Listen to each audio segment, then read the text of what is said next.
Ayan si mama. Sabi namin lumabas siya. Then kumaway. Ayan, kumaway din naman siya. Hello guys, so yun, meron akong i-share sa inyo na binili ko sa Blue App and for only 1,100 na smart camera CCTV. Kailangan kasi talaga namin to sa bahay, lalo na meron na talagang nangyari sa amin na nakawa. Bakit kasi may mga tao talaga na ayaw nilang magtrabaho, mas pinipili talaga nilang gawin yung mga masasab. Bali, i-share ko na rin sa inyo kung bakit nga ba ako bumili ng CCTV namin. This year kasi mga ate, March yon and sila mama at papa lang talaga yung tao sa bahay. Tapos ate, alam nung magnanakaw na lasing si papa at hindi magigising talaga siya ng madaling araw mga auntie. Kaya yun, si kuya mo gumawa ng tiyempo, binuksan yung bintana namin sa kusina at dun siya pumasok talaga. Tapos that time, nagising si mama kasi nalaglag yung ID list ni papa. Kala ni mama na nalaglag lang talaga siya. Nakusa lang, ganun ba? After 10 minutes, bumangon si mama para mag-CR. Then nakita niya yung bintana namin sa kusina. Wala na yung mga jealousy. Talagang ubos. Tapos ang unang tiningnan ni mama, yung bag ni papa nang nakasabit. Tsaka yung cellphone na luma ni mama, natangay din siya. Okay lang naman mawala lahat eh. Basta walang nasaktan talaga sa kanila. Kasi that time, wala ako sa bahay. Nasa Mindoro ko noon dahil isang taon ng tito ko. Sobrang nakakatrauma talaga yung mga Yung feeling na umuwi kami dito sa Cavite tapos hindi ako makatulog ng maayos. Konting kaluskos lang akala ko nandyan ulit siya. Tapos pa matutulog na kami. Yung feeling na nagtatabi na talaga kami ng kutsilyo para in case na mangyari man ulit yon, di ba? Ready na makipagsaksakan Charis.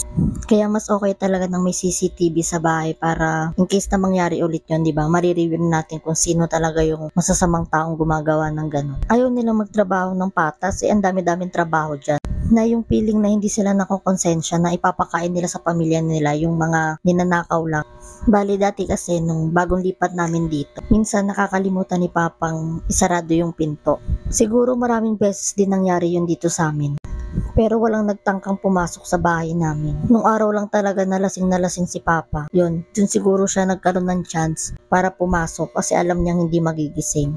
Feeling ko nga, taga dito lang din yung sa amin eh. Siyempre, bawal naman tayong magbintang pag walang mga ebidensya, di ba? Kaya mas better talaga na magpakabit tayo ng CCTV for safety na rin sa atin. So yun guys, natapos na si Papa sa pagkakabit and tinry na namin siya. Sobrang ganda ng quality and ayan, kung makikita nyo, umiilaw siya tuwing gabi kasi nadidetect niya yung mga tao na dumada. Hindi lang tao yung nadidetect niya, kahit yung mga pusa, aso, ganyan. Nadidetect din talaga. Sabi ko sa pinsan ko, lumabas siya, tapos pasunod niya sa kanya yung CCTV. Tuwan-tuwa siya dyan, ayan o, diba? Sobra yung ngiti. Tapos sabi ko, labas ka, tapos sabi mo, geng-geng. Papakita ko din sa inyo na nakakonect siya sa cellphone and ayan si mama. Sabi namin lumabas siya. Then kumaway, ayan, kumaway din naman siya.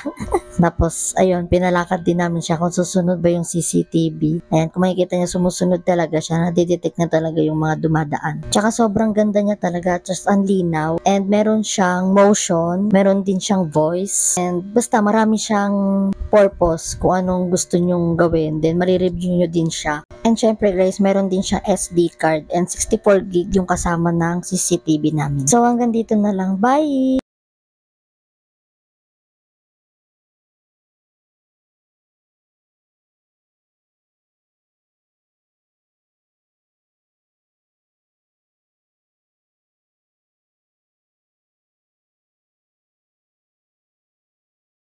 So yun, bye!